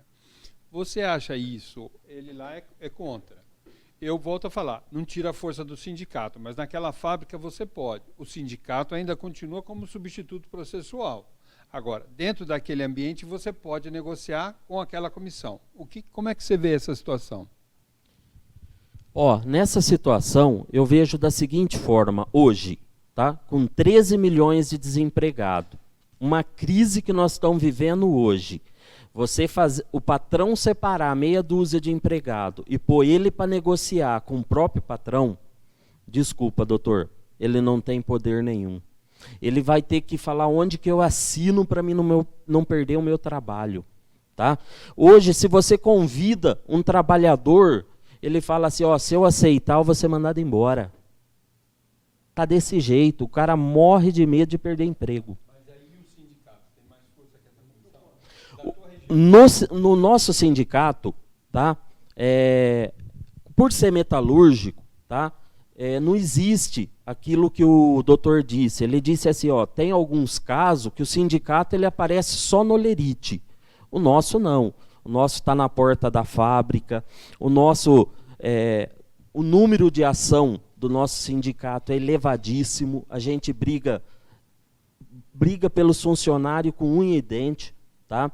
Eu faço parte do jurídico, a gente vê a luta que a gente entra para defendê-los. Então, o que está mantendo hoje o nosso sindicato em pé, tá? São os associados, que embora em pequeno número, existe uma confiança. Eles são gente que você já trabalhou, que você já fez. O cara sabe que a hora que ele precisar, ele tem um apoio. Tá? Mas isso nunca foi trabalhado até então, porque antes era desnecessário. Nós fazíamos isso. Então, hoje, nós estamos conseguindo sobreviver por conta de um trabalho que foi plantado. Tá? Mas a tendência é, se mantiver isso, e se começar a vir suspensão de imunidade, aí eu diria para o doutor que nós vamos falar assim, dizimados. Toda a classe sindical. Tá? Muito obrigado por uma contribuição importantíssima. Fiquei muito feliz por mais essa contribuição. Achei que o evento está, infelizmente, pouca gente, pouca adesão, talvez pela confusão de horário, mas eu acho muito rico. Eu acho que nós devemos prosseguir nesses debates, né? Marcar novos encontros, porque acho que está muito profícua essa discussão. Eu gostaria de, antes de passar a palavra para vocês, quem quiser perguntar, fique à vontade, viu? Vou passar a palavra ao doutor Vinícius, para que ele faça suas ponderações, mas eu gostaria de ouvi-los. Então, o colega também é advogado, tem experiência, o doutor advogado, mas algum sindicato ou particular? Tá? Então, por favor, se quiserem manifestar, fique à vontade, eu gostaria de ouvi-los depois também. Tá? Primeiro eu vou ouvir o doutor Vinícius. Boa noite a todos, boa noite, professor Jair, a quem muito admiro e respeito, porque ele sempre provoca o debate com profundidade acadêmica. Prazer ao Leandro, a quem eu conheço hoje, e com ótima impressão, com uma cabeça muito moderna para os dias atuais. O doutor Eduardo Garcia Carrion, filho do saudoso mestre Carrion, a quem eu frequentei classe com ele em 1993 aqui na nossa tradicional faculdade. Estudamos juntos, tá? Um semestre. Eu tenho a memória fotográfica. E ao doutor de Porto Ferreira, a quem admiro pelas palavras que foram ditas nesse presente momento. Bom, serei breve na exposição, até diante do adiantado da hora. Mas essa reforma trabalhista trouxe algumas visões, e todo mundo está muito assustado. Pelo ponto de vista sindical, nós começamos a ter uma análise. Acabou, como até o Leandro disse, transmudando em palavras mais simplórias, acabou a mamata. Hoje precisa trabalhar para arrecadar e cativar o sindicalizado. Tenho amigos sindicalizados na esfera empresarial e também na esfera dos trabalhadores. E nós vemos aí de que os sindicatos precisam se retransformar, que foi a palavra mais dita aqui em relação às receitas. Só que o problema não é só de receita, é problema também de representatividade. E o Habermas, naquele livro Teoria e Praxis, ele falava na crise da sociedade moderna, de que o ser humano entraria numa crise de representatividade a partir da década de 90, porque aquelas grandes organizações que moldavam o desenho pós-industrial até então, elas cairiam numa crise de representatividade e numa crise de se prostrar diante do próximo. Eu confio ou não confio naquele dirigente, naquele líder? Então isso aí bate muito com o que Habermas disse e na persecução de suas obras. Então, o que o Leandro disse, o doutor disse, eu acredito que é uma coisa que tende a acontecer. A reforma trabalhista foi boa e ruim. Boa porque colocou os sindicatos para trabalharem, e é uma coisa que eu sempre observei, tanto por lado patronal quanto do lado dos empregados. O dirigente de 20, 30 anos, tipo aquele presidente da Confederação do Comércio do Rio de Janeiro, que só voltava com liminares judiciais suspeitas. Até amigos meus do Rio de Janeiro dizem que as liminares elas não tinham um bom caráter. E o cara ficou 50 anos, colocou toda a família dele para mandar no sistema sindical do Comércio do Rio de Janeiro e acabou indo depois para a Federação do Comércio Nacional e a ponto de ser destituído com ordem judicial. Então teve o lado ruim ou bom para alguns, mas também teve o outro lado que começa a preocupar, que é a terceirização, que foi o convite do professor Jair hoje para esse debate, esse amplo debate. Confesso que não sou um especialista na área trabalhista. Contrariamente, minha análise é sobre o viés público, inclusive tributário, mas nos poucos casos que nós temos no escritório, eu percebi que se não haver um sindicato forte, vai acontecer a queda do princípio da dignidade humana, e aquele artigo 6º, 7º e 8º da Constituição pode se rasgar, porque é crise de representatividade, e não só de representatividade, mas de legitimidade na atuação daqueles que comandam o país. E por que eu digo isso? Porque a partir da reforma trabalhista, o sindicato que não cativar o seu sindicalizado, ele vai morrer simplesmente ou pela Receita ou pelo porrete da Receita Federal, que hoje se comenta que realmente já começaram os mandados de procedimento fiscal para autuar quem ganhava aí acima de R$7.000. E vai taxar, essa é verdade pós-factum, vai taxar aqueles anexos salariais dos diretores sindicais. Então nós vemos aí que nós temos uma dualidade, uma dicotomia. Precarização é igual terceirização ou não? Nós tendemos, com a reforma trabalhista e o enfraquecimento do sistema fiscalizatório, principalmente agora com a, digamos, com a quase extinção do Ministério do Trabalho. Nós tendemos a precarizar ou não a mão de obra. E nos casos em que nós vimos hoje não só terceirização, mas quarteirização, talvez não sei se exista ou não, mas eu ouvi essa semana o termo quinteirização. E um amigo que presta serviço para a usina de fora, a sexteirização dentro de uma usina de cana-de-açúcar. Então volta para essa discussão. Quem que vai fiscalizar uma sexteirização? É o fiscal do Ministério do Trabalho que não vai conseguir entrar lá na frente da prestação de serviço? Ou é o sindicato? Porque o patrão e o capital, isso me preocupa, vão impor o modo de vida deles para no balancete ou no balanço de fim de ano o lucro aumentar exponencialmente. E nós sabemos hoje, com a venda de empresas brasileiras, as estrangeiras querem lucratividade, elas não querem direito humano. Direito humano é coisa de nacionais, de pessoas que votam no Brasil. Então essa é uma das preocupações em que o professor Jair me chamou para o debate. Eu gosto de brigar, gosto do debate, isso é fabuloso. Essa dicotomia, precarização, terceirização, ou até sexteirização, ela ocorre agora com o enfraquecimento do modelo sindical, vigente ou não. Talvez o Leandro vai aprofundar melhor essa discussão no segundo momento de debates, mas é uma coisa que choca e que preocupa com a quase extinção do Ministério do Trabalho pela reforma que está por vir. Eu não advogo no modelo sindical, contrariamente, tá? Mas gosto de estudar a matéria. E um caso que nós tivemos, que apenas para modular rapidamente, não cansar o debate, é o tal do caroche, que a professora Andréia Bugalho sempre menciona e que tivemos um caso concreto no escritório. O terceirizado, que trabalhou durante 1 ano e pouco como motorista de uma grande empresa de sementes, mas ele era contratado sem registro em carteira, e ele veio a falecer porque a jornada de trabalho dele já dava quase 4 dias seguidos. Sabe o que é a pessoa no volante sob regime de rebite? 4 dias seguidos, vinha a falecer por excesso. Ele não infartou, não teve AVC, nada, mas ele teve um excesso de trabalho, que foi um dos casos que nós vimos que essa tal da terceirização, se não bem administrada e não bem fiscalizada, e no Brasil tudo tem que ser fiscalizado, a transparência internacional está aí para mostrar os modelos economáticos de que, se não houver fiscalização, as instituições tendem a cair na mão do Ministério do Trabalho, ou na mão do Ministério Público Federal, ou até mesmo na mão do Ministério Público Estadual. Então, esse caso, Carocha, que nós tivemos no escritório, e eu volto rapidamente a ele, um pai de família, 62 anos, que trabalhou 4 dias seguidos guiando um caminhão até vir a falecer em Itabuna, na Bahia, numa fábrica de cerveja, pelo excesso de trabalho.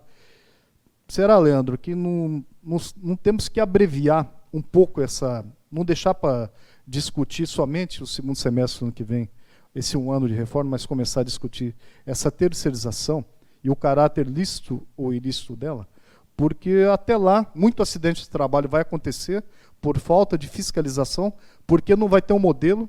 Nós já sabemos que, apenas traduzindo o obter dicto aqui, de que está caindo a verba para auditores fiscais de trabalho, por causa de contingenciamento, tanto na esfera estadual quanto na federal, já cai. Além do subsídio do auditor, está caindo o valor de representatividade para ir fazer diligência, tal e tal. Então, nós temos que pensar na terceirização como algo bom. Pode até aumentar a carga de trabalho, mas não é o que o grupo de pesquisa disse. Manteve o número de empregos. Olha lá se não tende a cair. E segunda percepção, não tendemos, nesse modelo brasileiro de querer remediar depois que o paciente já se foi, não tendemos a ver muitos acidentes de trabalho ou muitas doenças ocupacionais, até com muita depressão, que é uma das maiores causas de afastamento, segundo amigos meus que são médicos do INSS. E quem que vai pagar essa conta? Com um ano de reforma trabalhista e uma discussão de terceirização. Temos o professor Rodrigo do Chile, que deve estar nos assistindo, e aparentemente no Chile o modelo já reflui em relação à terceirização. Estive conversando com um amigo que teve na Alemanha ano passado, e lá eles estão tentando entender esse sistema híbrido de terceirização. Porque não adianta fazer a terceirização de uma forma imposta e não de uma forma composta. O que é a composta? A composição, até do latínico, de compostare, que é discutir. Você, quando compõe, você pega várias massas para compor, para trazer, para ser único. Então não adianta se impor no modelo brasileiro. E é isso que preocupa nesse novo modelo sindical. E se não fortalecermos os sindicatos, e com a queda do imposto sindical isso nos preocupa, que são os modelos adjacentes de composição da receita sindical, o sindicato se reinventar, que foi a preocupação até então do debate, nós vemos que o modelo tende a se autodestruir e depois nascer. Mas até nascer novamente um novo modelo associativo, representativo, em que o funcionário fala, puxa, eu vejo que hoje um time que representa, na minha categoria, 120 mil profissionais de saúde, seja no estado de São Paulo, território nacional. Então, nós vemos que o modelo talvez esteja se exaurindo. Há necessidade de uma nova rediscussão.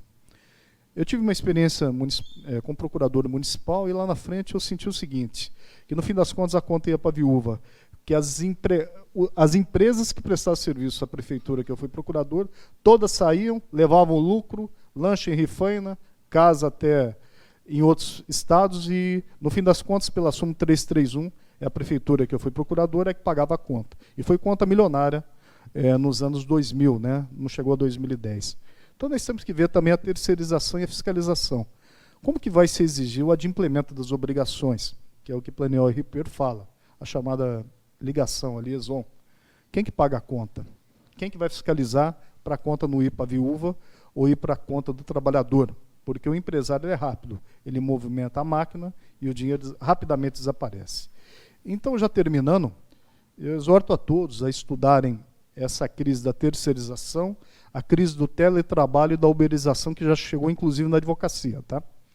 Hoje os advogados estão sendo contratados já por aplicativo na Grande São Paulo. Eu faço parte tanto do Tribunal de Ética de Ribeirão quanto das câmaras recursais de São Paulo, e um dos precedentes nós estamos brigando assustadoramente lá para não implantar a uberização da advocacia, porque o advogado ele vai ser, como já existem os correspondentes, o advogado vai ser aquele do aplicativo. Você vai escolher daqui uns dias o advogado do aplicativo, aquele que é um iFood de verdade, aquele que faz o serviço mais barato. E Infelizmente, já encontramos isso aí em São Paulo, tá? Não está chegando ao nosso crivo, mas já está em fase de consulta, e nos preocupa a uberização, o teletrabalho, que no fim das contas vão desandar num simples caminho. Tudo no esquema da terceirização. É o advogado do escritório de advocacia que é contratado pelo escritório de advocacia sênior, porque, por fim, depois de 4 passagens, é o que vai fazer o serviço de chão da grande empresa, da audiência, dos audiencistas. Isso já acontece na prática. O TST, semana passada, julgou o caso de um advogado que trabalhava para um grande grupo empresarial, e depois eu posso lhes mandar o acórdão. Então, essas inquietações, essas reflexões típicas do que o professor Jair sempre nos propõe, é a discussão sempre acadêmica, com um viés de melhoria e respeito à dignidade humana. Eu espero que a terceirização não caminhe para esse viés, mas eu não vejo com bons olhos hoje todas essas questões aí, esse aprofundamento teórico e prático que o Habermas lá atrás já nos previu. Tomem cuidado.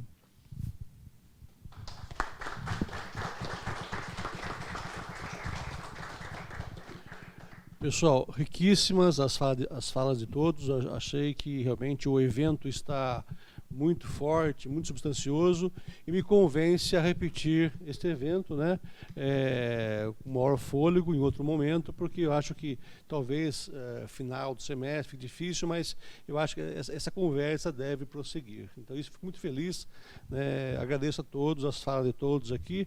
Agora eu gostaria de deixar aberto o microfone para vocês, né, para perguntas ou eventuais considerações. Segundo o nosso coordenador, Luciano, a pergunta tem que ser objetiva, breve, né? A pessoa se identifica, nome e tal, e eventuais ponderações, são possíveis, também seja breve, para que todos possam falar. Então, aberto o microfone para quem quiser participar. Nome, identificação. Fabrício, aluno da casa. Queria cumprimentar a banca na pessoa do professor Jair. E a pergunta é ao Leandro e ao colega de Porto Ferreira também. O Leandro externou a preocupação dele com a regulamentação das comissões de fábrica, trazida pela reforma. Mas eu queria saber deles se, ao longo da experiência sindical deles, eles tiveram alguma boa experiência com comissão de fábrica.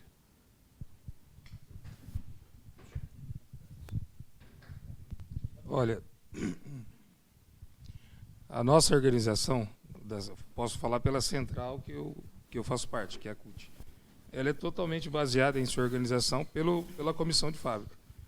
Então, a nossa organização começa pela fábrica, vai até os sindicatos e pelas federações, confederações e central. Então, a nossa organização começa pelo chão da fábrica. Tá? É isso que você queria saber? Acho que seria o seguinte. Você teria um modelo assim, que você conhece, que deu um bom resultado? Mas eu acho que ele queria falar eu não entendi. que eu fiz, né? No sentido de que a negociação foi feita com a comissão de fábrica. Ah, tá. Com a reforma, né? Entendi. Então, eu vou repetir até. Com a reforma trabalhista, uma parte dela, né? Ela permite que os patrões reúnem e montem essas comissões. Nessa comissão, ele tira o sindicato da negociação. Então, e como ele faz isso? Olha, ele pode chegar muito bem nos trabalhadores e impõe. Ou vocês saem do sindicato, ou então vão ser demitidos, porque ninguém tem garantia de emprego, e vai ter que negociar através da comissão. Então, esse poder que você está dizendo aí, passou da mão do sindicato, né, dessa organização do sindicato, passou para o patrão. Então, porque ele contrata. Ele tem o poder de demitir ou não. Então, ele fala, ou vocês saem do sindicato, ou então vai ter que seguir a regra aqui deles. Vou te contar posso, se permitir, aproveitando a pergunta, contar um caso que aconteceu. Que hoje o emprego está tão difícil, né? E teve uma ação na justiça que os trabalhadores, eram mais ou menos 20 trabalhadores que entraram na justiça contra a empresa, era uma ação coletiva, né? Eles devolveram o dinheiro da ação. Eles ganharam a ação e devolveram para o patrão o dinheiro que eles tinham direito. A conta era o seguinte, professor. Eu recebo 15 mil reais, a média de cada um era de 15 a 20 mil reais. Eu recebo o dinheiro, o patrão me manda embora, e aí eu desempregado, quer dizer, eu vou manter por alguns meses, né, 15 mil. A média de salário deles era R$ 3.500, R$ 3.800. Então, eles trocaram o direito deles das verbas trabalhistas, né, pelo emprego. Então, o patrão, vocês decidem, ou devolve, ou vocês estão na rua. Então, é mais ou menos o que vai acontecer. Ou vocês se organizam e negociam pela comissão, ou vocês, e saem do sindicato e fazem dessa forma, ou vocês também vão ser demitidos. Esse poder de negociação passou, então, para a mão do patrão. Nós estamos ficando na mão dos patrões. Eles vão decidir qual vai ser o futuro da negociação.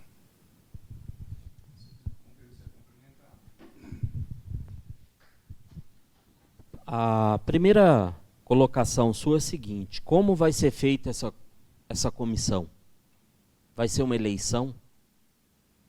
Quem vai ser candidato para ir negociar em nome de todos os funcionários? Essa é a primeira dificuldade. Segundo, dependendo da categoria, estou falando pela minha, que é tudo gente simples, tudo gente humilde, de pouca instrução. O trabalhador não tem nem ideia do que ele pode negociar. Ele só sabe o salário. DSR, reflexo, isso aí ele não faz ideia. Dependendo quem pôr lá, se não tiver um jurídico, falar, ó, isso aqui é norma de higiene, você não pode negociar. Isso aqui, se você fizer, vai vir uma ação civil pública. Se você não der uma instrução, um amparo, tem coisa que nós, que somos advogados, temos dificuldade de negociar. A legislação é uma verdadeira armadilha. Você imagina uma comissão com meia dúzia de coitado eleito a laço, assim, você vai sentar e vai negociar uma PLR, onde vamos falar, a fórmula é essa aqui, ó. Tem lá lucro líquido, mas não sei o quê, né? O cara não sabe nem o que é lucro. Agora que o STF acabou de pacificar o que é receita, o que é lucro líquido, imagina a comissão. Ele vai fazer o que quer com o funcionário. Eu vou dar um exemplo, você me pediu um exemplo. CIPA. A CIPA, 90% da CIPA é tudo indicação do patrão, é ou não é? Não tem, esse negócio não funciona. Na prática, na minha categoria, eu posso afirmar que não funciona. Tá? Ou seja, a comissão desvinculada do sindicato? Não funciona. Ela não tem força, ela não tem estrutura. É aquilo que eu falei, a dificuldade está na estrutura de manter a negociação. O patrão é muito forte.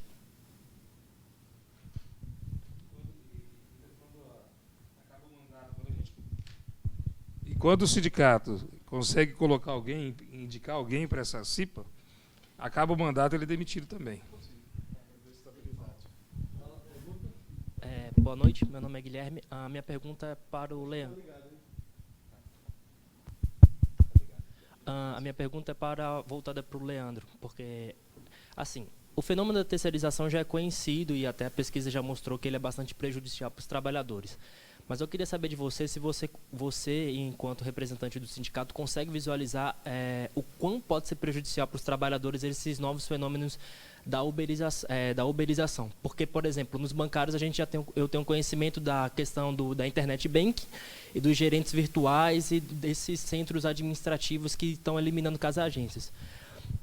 Ainda na terceirização prevalece o posto de trabalho, ainda que por empresa intermediadora. Agora, com essa nova forma de contratação, né, que não gera vínculo empregatício nenhum, não tem nem uma empresa, só uma prestação de serviço, ainda que eventual. Gostaria de saber sua análise sobre isso, assim, porque a princípio aparentemente é bem mais prejudicial do que a terceirização, que foi chancelada pelo STF e já tem o conhecimento dessa prática pelos sindicatos, enfim, pelo mercado de trabalho em si. Gostaria de saber a tua opinião. Olha, é irreversível. Existe uma luta dos bancários, como eu disse, nossa organização ela é a nível nacional, então todos os sindicatos lutam contra a terceirização, mas é um processo irreversível. Nós somos contra, com certeza, porque diminui, né? Perde valor, né? O trabalhador, os bancários, rebaixam os salários deles, né? Então, estão perdendo emprego cada vez mais, diminuindo a categoria.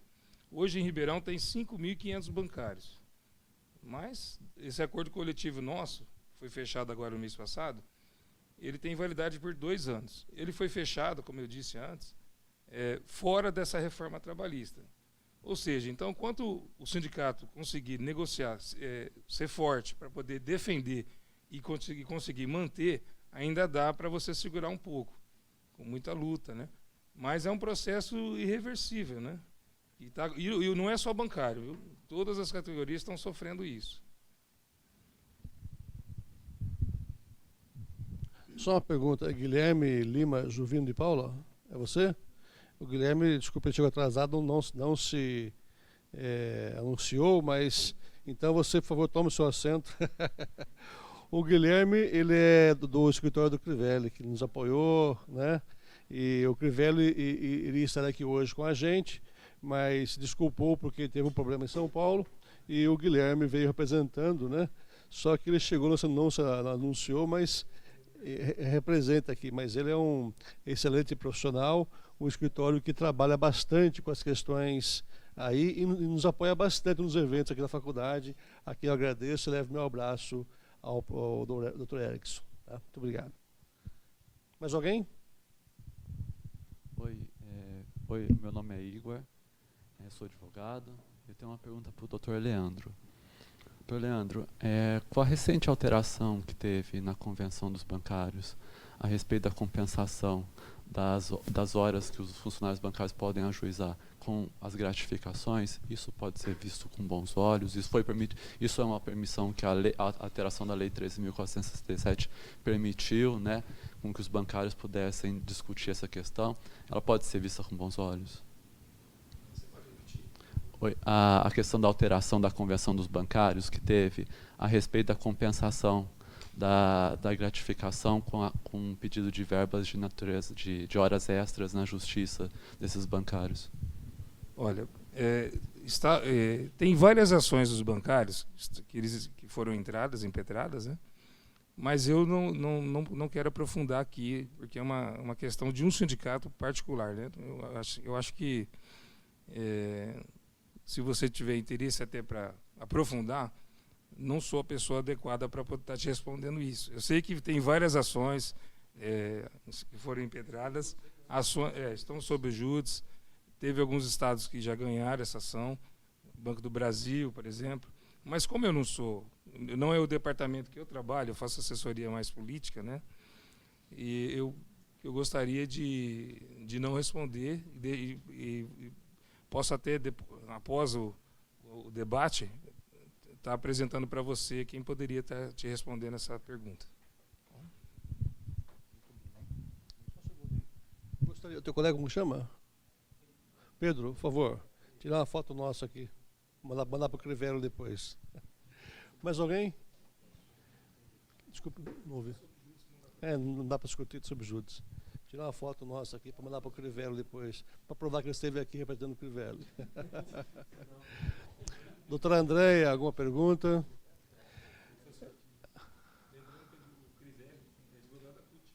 Foi, né? Eu acho que ele não está mais, está ainda? O Crivella é da CUT, faz aí as negociações a nível estadual, então realmente é um parceiro muito forte nosso da casa aqui. Né? Pessoal, mais alguma pergunta? Mais algumas dúvidas? Na verdade, existe uma grande dificuldade nossa aqui de entender toda essa complexidade da reforma trabalhista. Né? Existem argumentos trazidos pelo professor Eduardo. Hoje a fala foi curta, mas ouvir o Eduardo falar sobre a reforma em aspectos relevantes é muito interessante. Nós precisamos ouvir todos os lados, né? Só que o professor Eduardo não traz aquele discurso viciado, né? Como traz algum da reforma, vai fazer isso. Não, ele analisa e traz com sabedoria aspectos positivos e negativos, situando e pontuando questões importantes. Isso é bom. Eu gosto de eventos como esse que tem pontos antagônicos. Falar, né, todo mundo a mesma língua, a mesma coisa, parece algo combinado, algo que não dá resultado. Então, acho que realmente o valor desse debate está nesses aspectos controvertidos. As falas do professor Eduardo, as falas do professor Vinícius nos trouxeram grandes contribuições, mas, acima de tudo, as falas dos colegas que estão na pele do lobo, realmente nos sindicatos, confirmando aquilo que eu, enquanto professor, falo em sala de aula. Nós conversamos no fechamento do trabalho algumas coisas e vocês perceberam que aqui eles ratificaram, né, com muito mais propriedade, com muito mais sabedoria, o que eu trouxe para vocês em sala de aula, né? A gente tenta trazer com isenção as informações, a realidade do dia a dia, mas às vezes o aluno ouve, mas é uma aula normal. Aqui está, né, a prática realmente, ou seja, a questão empírica. Esse é o resultado que nós temos que ver e entender, né? Aplaudir os avanços tecnológicos, aplaudir os avanços científicos, aplaudir os avanços é normal, certo? E é bom que se faça isso. Aplaudir também o avanço legal, legislativo, que abarca uma concepção social, também é importante, mas com alguns cuidados, porque os vícios sempre existem e o legislador, na verdade, pode ter motivações outras que não aquelas que nós precisamos que tenha realmente. Entender algumas questões, né? Então, eu acho que esse é o momento que nós temos, esse espaço da universidade é para isso, é para compreender essas questões sociais. Eu sempre explico para o pessoal em sala de aula, no laboratório eu falo muito sobre isso, que na área da saúde, né, vai o cientista, o pesquisador, pega lá o microscópio, né, olha e numa lente lá embaixo ele consegue tirar diversas conclusões numa lâmina pequenininha, conclusões importantíssimas e evoluir nas questões científicas, trazer resultados, curas ou leitura daquela lâmina. A nossa lâmina, pessoal, é a sociedade. Os nossos olhos precisam ser voltados para as questões sociais, para as realidades sociais, e buscar nessa realidade respostas, certo? A nossa ciência é social e é mutável, às vezes certas realidades mudam e com muita rapidez. Então a sensibilidade jurídica é muito importante. Esse olho voltado para o social, para a questão da sociedade, realmente aquela coisa dinâmica que ocorre no dia a dia é fundamental. E esta é a importância de ouvir colegas, né, como o Alexandre, que tem uma experiência prática no dia a dia advogando. Tem o Renato Bonfilho, meu amigo pessoal lá de Piracicaba, que advoga os metalúrgicos. Eu estive esses dias falando com ele, é a mesma coisa. Na verdade, é ouvir os colegas, os sindicalistas, e ouvir também os empregadores, certo? Eu tive escritório particular em Piracicaba, onde eu vi pessoalmente grandes empresários vendendo propriedades particulares para tentar salvar a empresa, né? E sofrer, às vezes, quando tinha que demitir o empregado. Existe tudo isso, existe questões como essa. É uma realidade. Mas existem outras realidades, como colocou o Alexandre, né? Multinacionais, onde você mal conhece o seu gerente. Os proprietários jamais vão conhecer, ou seja, você é mais um número, é mais um registro qualquer ali na empresa, e não importa a forma, tem que produzir, né? Ou seja, aquela parte filosófica, né, trazida por diversos pensadores do trabalho, fica distante, né? Leão XIII, por exemplo, amar, né, os empregados,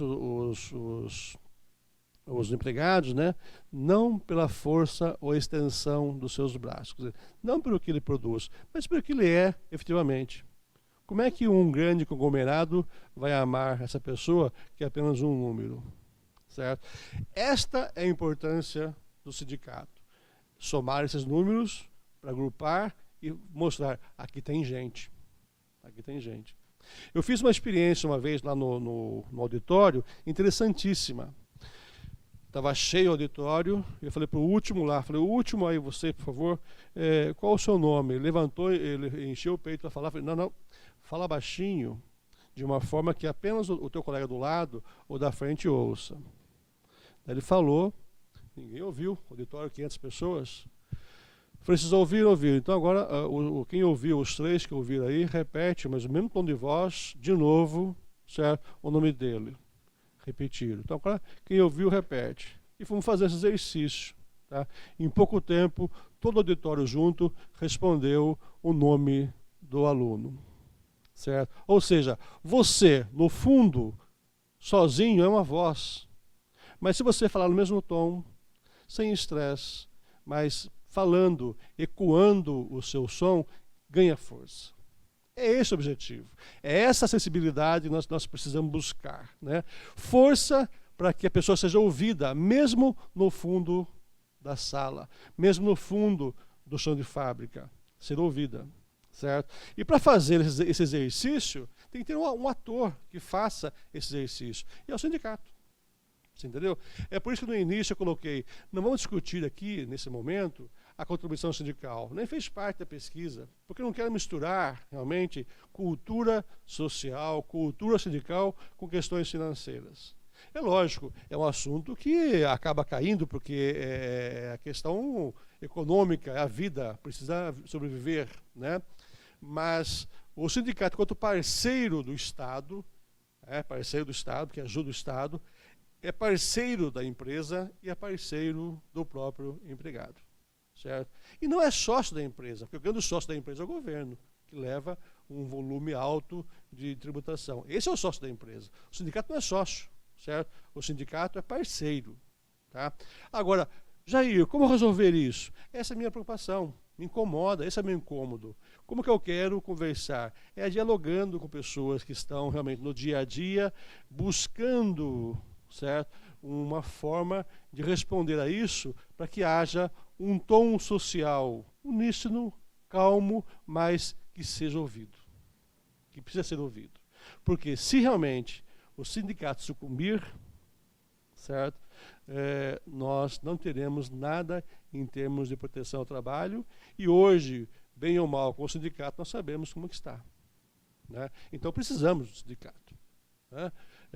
Tem certas coisas que é necessário. Né? Agora, é lógico, não há trabalho sem capital e não há capital sem trabalho. Nós precisamos defender o trabalho, mas precisamos defender também a livre iniciativa. Né? Precisamos aplicar o princípio da proteção da empresa, sim, porque o lucro não é algo penoso, o lucro não é algo maldito, o lucro é necessário.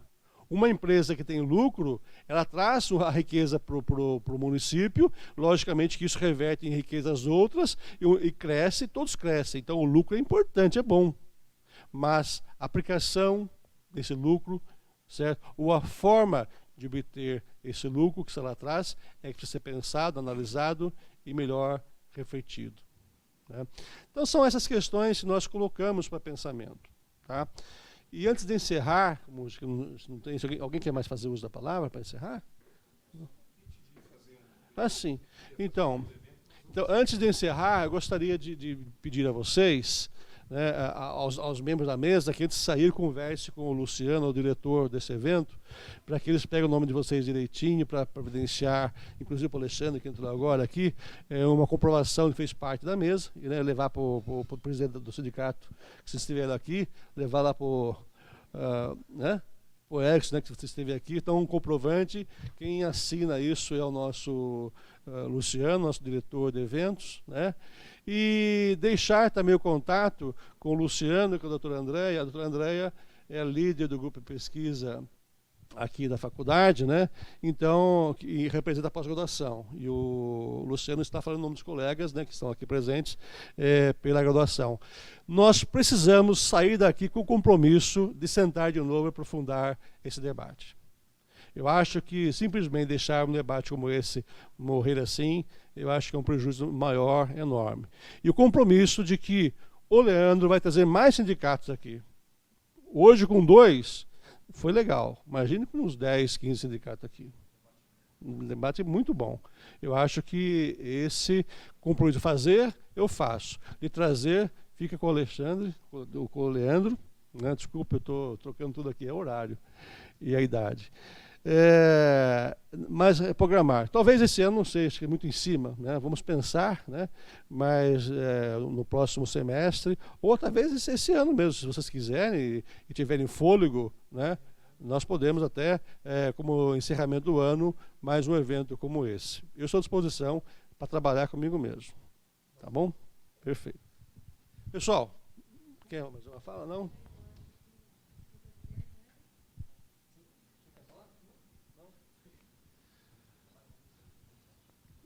Senhor presidente, o senhor quer falar uma coisa? Não quer falar nada? Doutora Andréia, quer falar uma coisa? Não quer falar? Pessoal, então eu agradeço imensamente a presença de vocês, né? Os certificados de participantes, o nosso diretor também vai providenciar. O da mesa, por favor, confirme os dados com ele, o nome correto, principalmente, porque isso é importante, e vai ser providenciado a posteriori para vocês os certificados. Muito obrigado, viu? Agradeço de coração a presença de vocês. Um abraço.